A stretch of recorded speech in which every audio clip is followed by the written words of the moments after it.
그러면은 1강 What is GPT라는 주제로 강의를 시작하도록 하겠습니다.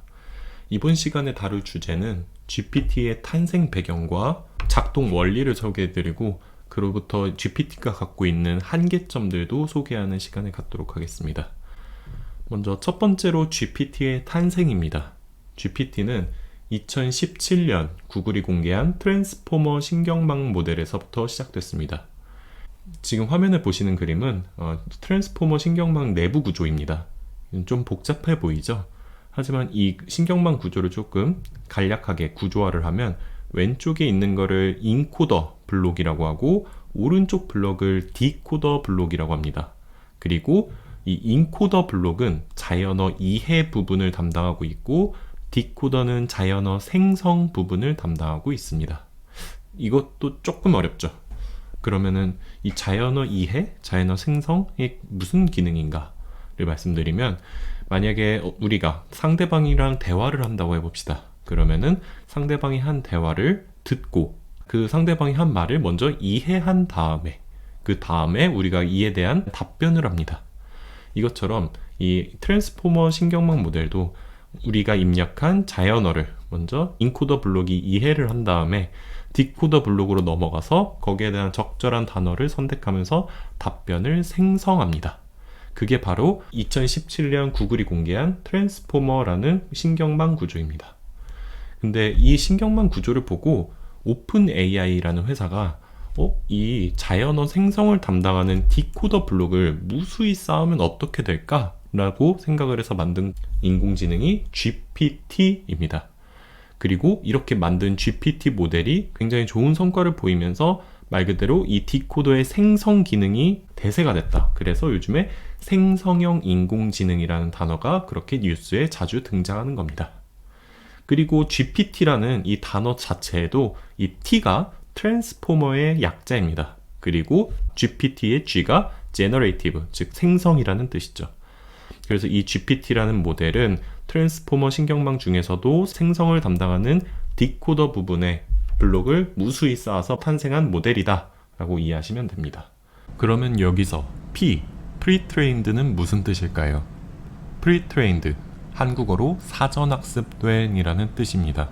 그런데 이때 사전학습 앞에 거대한 언어 데이터가 생략되어 있어서 그래서 GPT 모델은 거대 언어를 사전학습한 생성형 트랜스포머 모델이다 라고 말할 수 있고 그래서 거대 언어를 학습시켰기 때문에 LLM, 즉 라지 랭귀지 모델, 한국어로는 거대 언어 모델이라고 말하는 겁니다.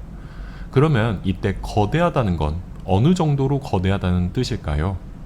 요즘에는 GPT-4 혹은 GPT-4.5를 많이 사용하고 계시는데 GPT-3만 해도 이렇게 45TB의 데이터를 학습했다고 발표했습니다. 이 45TB라는 건 10만 자 정도 되는 책을 수백만 권을 학습한 거랑 마찬가지라고 합니다. 엄청나게 큰 데이터죠. 그런데 GPT는 어떻게 이 많은 데이터를 학습했을까요?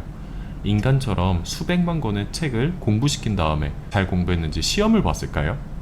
그렇지 않습니다. GPT는 수백만 권 정도에 되는 데이터를 보면서 다음 단어에 어떤 단어가 나오는지 예측하는 방식으로 학습했습니다.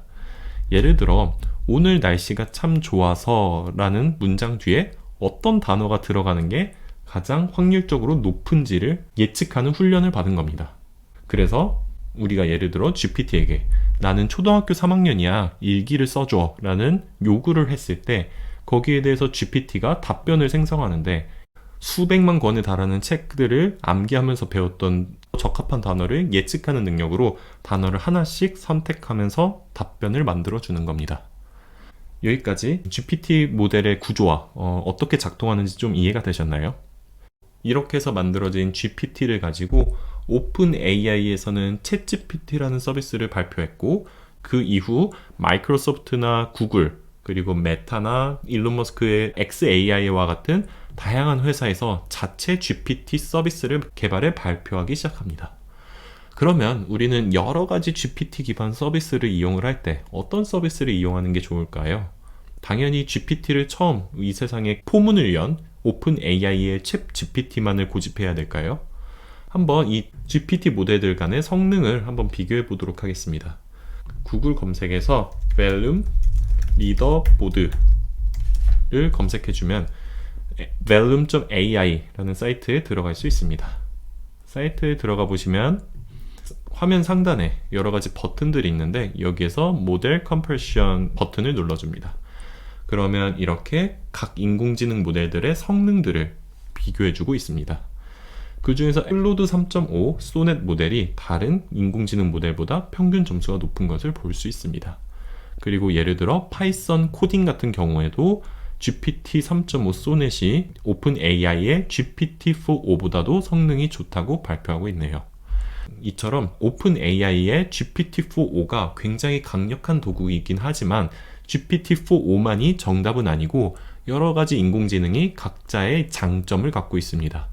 일예로 Cost and Context Length라는 버튼을 눌러서 확인해 보시면 컨텍스트 윈도우, 한 번에 GPT한테 입력할 수 있는 그 토큰이라는 개념이 있는데 그 입력할 수 있는 크기가 구글의 제미나이 플래시 모델 같은 경우 100만 토큰을 한 번에 받을 수 있습니다.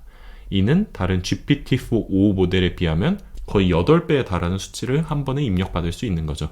거기에다가 각 입력을 했을 때 사용료 또한 매우 저렴한 것을 볼 수 있습니다. 이처럼 많은 사람들이 오픈 AI에 대해서 굉장히 열광하고 있지만 다양한 인공지능 모델을 사용해보고 서로 비교도 해봄으로써 상황에 맞게 적절한 모델을 선택하는 그런 지혜가 필요하기도 합니다. 네, 지금까지 GPT의 탄생과 작동 원리, 그리고 GPT 기반으로 만든 다양한 회사들의 GPT 서비스를 비교해봤는데요. GPT가 굉장히 강력한 생성형 인공지능인 것은 사실입니다. 하지만 이 GPT의 작동 원리를 생각해보면 이것이 갖고 있는 한계 또한 굉장히 명확해집니다. 첫 번째로 우리가 유추해볼 수 있는 것은 GPT-3가 45TB의 데이터를 학습하면서 그 다음에 나올 단어를 선택해서 답변을 만든다고 말씀드렸는데, 그러면 학습하지 않은 데이터를 우리가 질문했을 때 GPT는 어떻게 답변을 만들까요? GPT는 마치 그걸 아는 것처럼 답변을 지어내기 시작합니다. 그리고 이를 할루시네이션이라고 합니다. 일종의 환각작용으로 자기가 알고 있는 것처럼 거짓말을 지어내는 거죠. 그래서 챗 GPT를 잠시 후에 회원가입해서 실제로 사용해보면은 홈페이지 하단에 챗 GPT는 실수할 수 있습니다. 중요한 정보를 확인하세요 라고 경고 문구를 밑에 출력하고 있는 겁니다. 실제로 미국의 한 변호사가 챗 GPT가 작성한 가짜 판례를 법원에다 제출해서 벌금을 물기도 했습니다. 그래서 이러한 GPT의 가짜 정보를 생성하는 할루시네이션이라는 것이 크게 문제가 되었고, 오픈 AI를 비롯한 다양한 GPT 서비스를 제공하는 회사 자체적으로 할루시네이션을 해결하기 위해서 많은 연구를 하고 있습니다.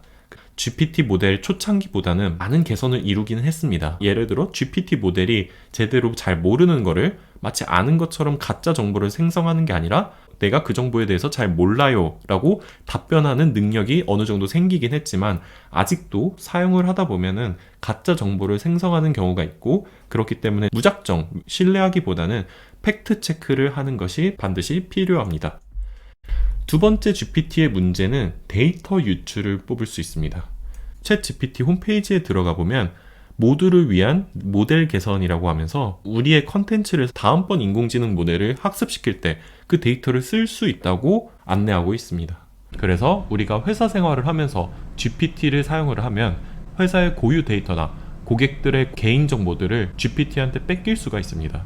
그래서 고유 정보나 민감 정보를 무분별하게 입력했을 시에 이 데이터를 기반으로 다음번 GPT 모델을 학습시킬 때 사용할 수 있어서 큰 사회 문제가 발생할 수 있습니다. 따라서 이런 부분에 대해서 경각심을 가져야 되고, 다음 강의에서 회원 가입 후에 이런 내 개인정보를 어떻게 지킬 수 있는지 그 설정 방법을 소개해 드리겠습니다. 워렌 버핏은 최근 버크셔 주주총회에서 AI 기술은 마치 핵폭탄과 같다라고 경고하기도 했습니다. 우리는 GPT라는 굉장히 강력한 생성형 AI를 사용하면서 그 기술의 이점을 사용해 업무 생산성을 높이는 것도 필요하지만, 그와 동시에 이 기술이 갖고 있는 한계와 위험성을 직시하는 것이 굉장히 중요하고 반드시 필요합니다. 네, 어떻게 좀 GPT의 동작 원리와 역사, 그리고 그것의 한계까지 이해가 잘 되셨나요?